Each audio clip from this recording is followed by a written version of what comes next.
Halo Bapak Ibu dan Endolers, jumpa lagi dengan Santo Sapi. Hari ini saya akan membuat mie ayam, dan mie ayamnya ini akan saya tambah dengan jamur. Bagaimana cara membuatnya? Apakah susah atau gampang?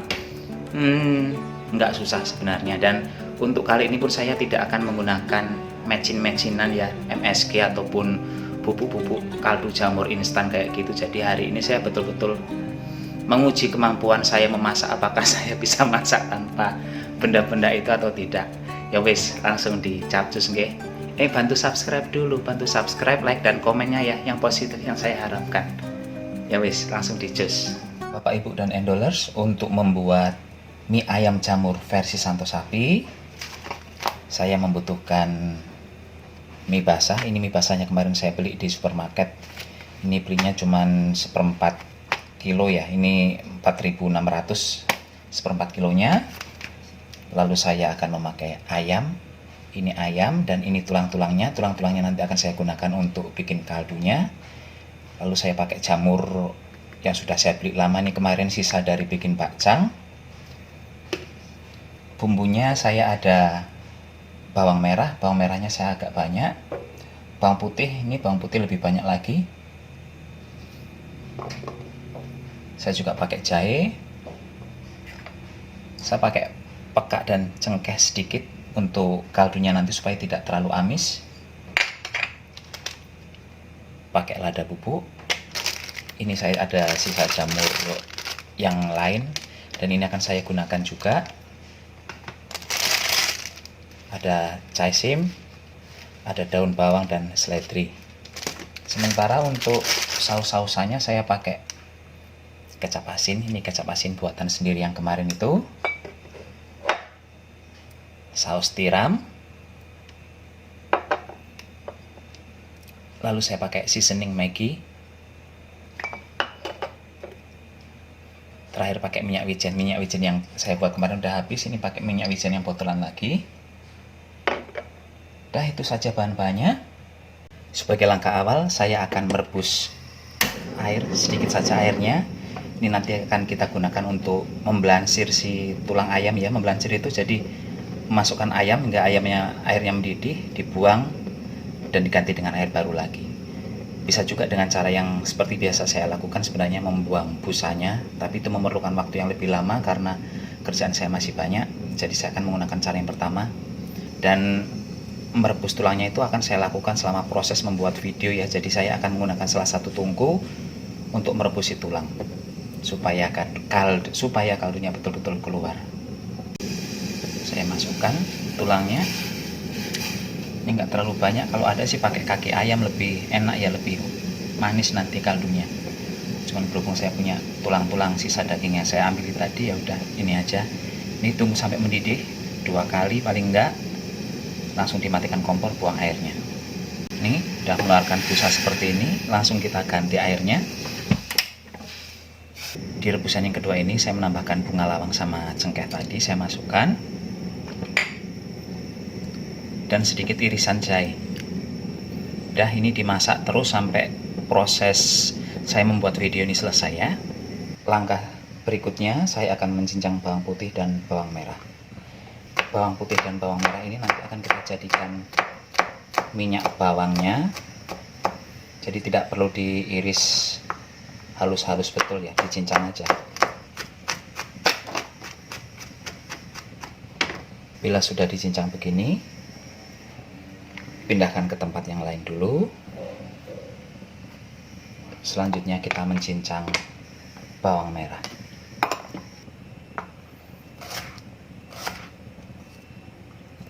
Kalau untuk bawang merah ini sebagian besar hanya ditemukan di mie ayam orang Jawa, orang mana gitu ya. Kalau untuk yang orang-orang Tionghoa biasanya untuk membuat minyak bawang tidak menggunakan bawang merah, dia hanya menggunakan bawang putih. Karena untuk keseharian memasak mereka juga tidak menggunakan bawang merah memang.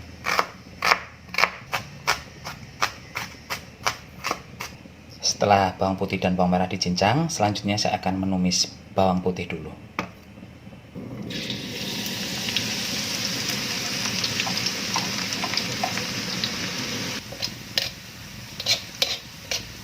Nanti kalau sudah matang bawang putihnya, sebagian dimasukkan mangkok ke sini, sebagian dipisahkan di tempat yang lain ya.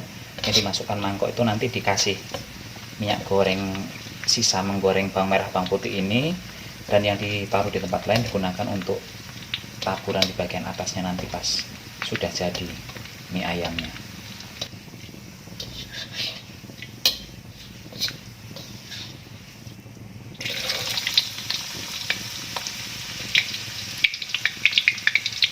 Ini setelah bawang merahnya tercium harum, langsung dimatikan saja kompornya. Jangan menunggu bawang merahnya matang, karena kalau bawangnya sampai matang nanti jatuhnya akan gosong. Langsung saja dimasukkan ke mangkoknya ini kayak gini. Jadi di dalam mangkok ini dia juga masih proses menggoreng terus ya. Dan ini nanti dimasukkan lagi sebagian besar bawang putihnya ke sini yang udah digoreng tadi ya. Ini saya sisakan sedikit minyak di sini. Nyalakan lagi kompornya. Langsung masukkan jahe yang sudah saya geprek. Selanjutnya saya akan langsung menggoreng menumis si ayam. Saya masukkan ayamnya.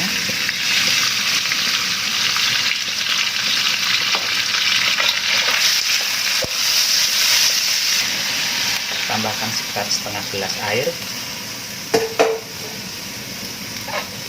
Ilmu dikira-kira saja.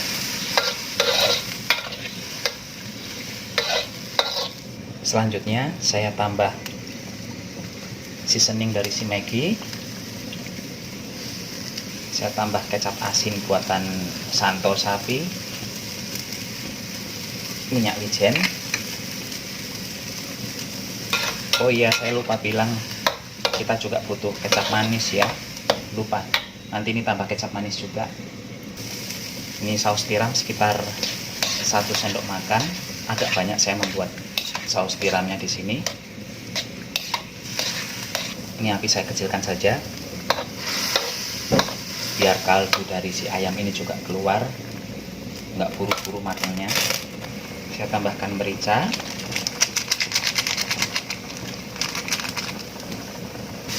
Ini saya belum menambahkan garam ya, kita kira-kira dulu, icip dulu sedikit. Kalau memang sudah asin ya jangan ditambah, karena kita tadi sudah menggunakan kecap asin cukup banyak. Namun seandainya kurang, tambah sedikit saja. Selanjutnya saya tambahkan kecap manis. Ini untuk pewarna biar dia bisa hitam. Atau kalau di rumah ada kecap asin yang dark, bukan yang light, itu bisa saja digunakan, jadi warnanya akan jauh lebih hitam. Kalau punya saya kecap asinnya tadi kan kecap asin yang tidak berwarna hitam, cuman rasa dan aromanya kecap asin, tapi untuk warna tidak.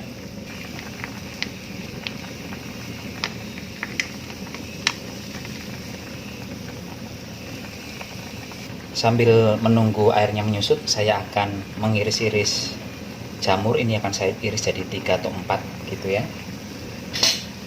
Ini kompornya saya matikan dulu. Ini saya ambil dagingnya kayak gini. Airnya tetap biarkan di situ ya, karena airnya akan kita gunakan untuk merebus jamur.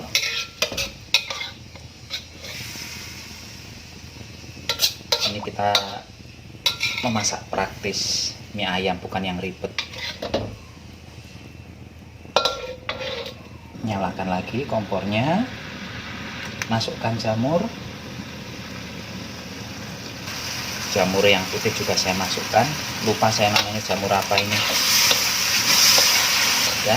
Ini sudah matang, pindahkan ke tempat yang lain. Ini jamurnya nggak saya kasih bumbu apa-apa lagi, karena kan air yang digunakan di sini tadi penuh kaldu sama saus-sausan, jadi ini sudah pasti enak.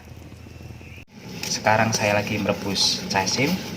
Ini merebusnya sebentar saja, karena kalau kelamaan dia akan legodrok, cepat banget legodrok ini, dan akan pahit rasanya kalau terlalu matang overcook kayak gitu. Kalau di rumah punya toge, direbus, dipakai juga ya, direbus sebentar juga kayak gini. Saya ada toge, tapi saya di awal tadi lupa menyebutkan karena toge yang saya punya udah direbus untuk bikin pecel dan sekarang ada di kulkas, nanti akan saya pakai pas akan dikonsumsi ya.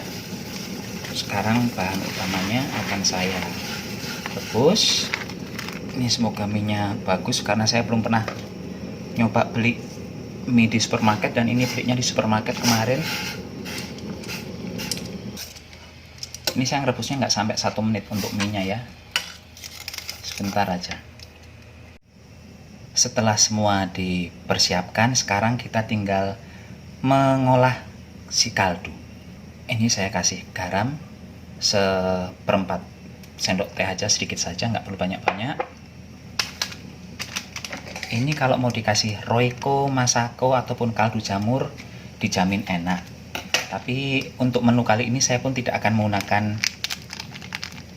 bumbu-bumbu tambahan kaldu-kalduan seperti itu ya. Jadi ini saya lagi mau ngetes apakah saya bisa masak tanpa bumbu-bumbu penyedap seperti itu. Kita lihat nanti hasilnya. Kalau dari aroma sih wangi banget karena si kembang pekaknya itu ya, kembang lawangnya itu.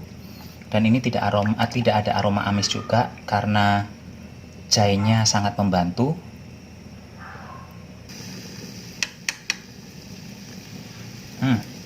Dah sedap, mantap. Kita matikan. Untuk proses penyajiannya, saya akan mengambil minyak bawang. Oh ya, ini minyaknya ini sudah saya tambah dengan minyak wijen ya.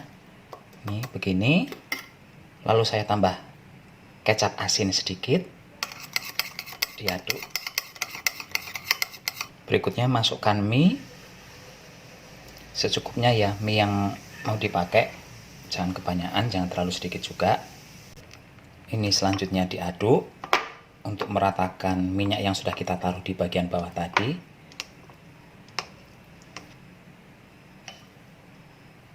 Setelah mie dengan bumbu yang awal tadi sudah tercampur rata, masukkan ayam. Ini tuh mie ayam di Batam yang versi food court ya. Kalau mie ayam yang versi mas-mas yang lewat komplek itu nggak seperti ini mie ayamnya. Kalau mie ayam mas-mas yang lewat di komplek itu versinya versi mie ayam yang kayak di tempat kami di Jawa sana. Kalau ini versi food court, versi di mall-mall yang ada di Batam biasanya begini. Ini jamurnya saya masukkan.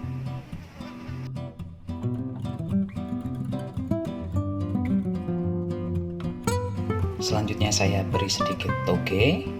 Ini toge yang di awal tadi saya lupa mengatakannya. Berikutnya taburi bawang di sini. Daun bawang ya, bukan bawang goreng. Daun bawang. Udah begini. Selesai. Sekarang tinggal menyiapkan kuahnya. Ini kuahnya udah lengkap begini, tinggal dinikmati. Oh ya, ditambah sambal kalau suka pedas nih, sambal cabenya dipotong-potong terus dikasih air panas, kasih jeruk nipis itu, dikasih gula. Itu kalau saya cabenya begitu aja. Saatnya makan, monggo. Ngomongin soal mie ayam, saya itu baru bisa menikmati mie ayam itu sejak di Batam dari tahun 2002 awal ya. Kalau sebelumnya saya mengenal mie ayam itu ya mie ayam kampung yang minyak besar-besar itu, terus makannya sambil dikasih saus banyak-banyaknya terus diuplek-uplek kayak gitu. Banyak orang yang suka versi demikian, tapi saya pribadi enggak nyaman. Pernah nyoba makan sekali, enggak habis waktu itu, dibeliin temen ya. Agak malu sebenarnya enggak habis, tapi betul-betul enggak bisa makan saat itu. Jadi pas ke Batam pertama kali ditawarin mie ayam, ya enggak mau. Saya pikir mie ayamnya itu akan sama dengan yang di kampung dulu. Ternyata mie ayam yang di sini kebanyakan itu mie ayam yang kayak gini nih, kayak gini.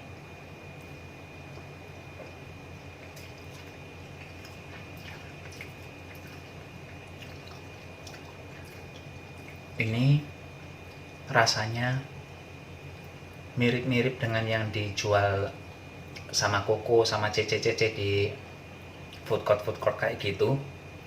Kalau minyak agak kurang garam,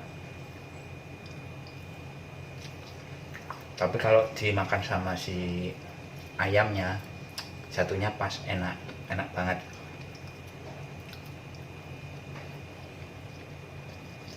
Kalau gurihnya sih dari mie-nya udah dapat banget gurihnya.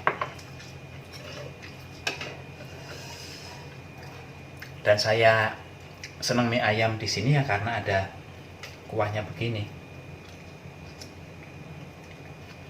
Dan jujur kalau tidak untuk mereview, ini tuh kuahnya saya masukin ke sini jadi kayak makan bakso atau makan soto. Teman-teman saya ketawa gitu. Ya tapi memang itu cara saya makan kering ini, sebenarnya saya kurang suka.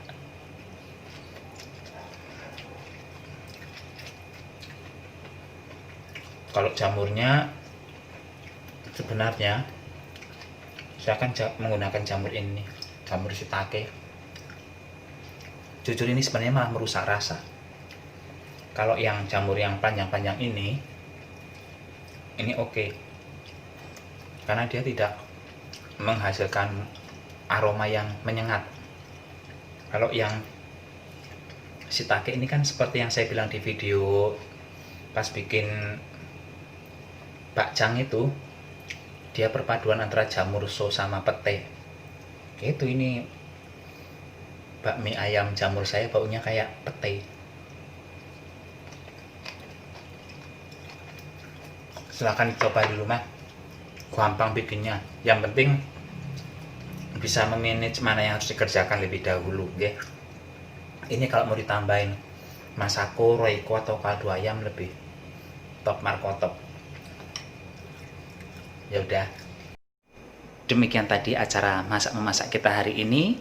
Sampai jumpa di video berikutnya. Tetap jaga kesehatan. Gunakan masker kalau keluar rumah, nggih. Bye-bye. Bye. Bye. Take me where you go when the sun goes down.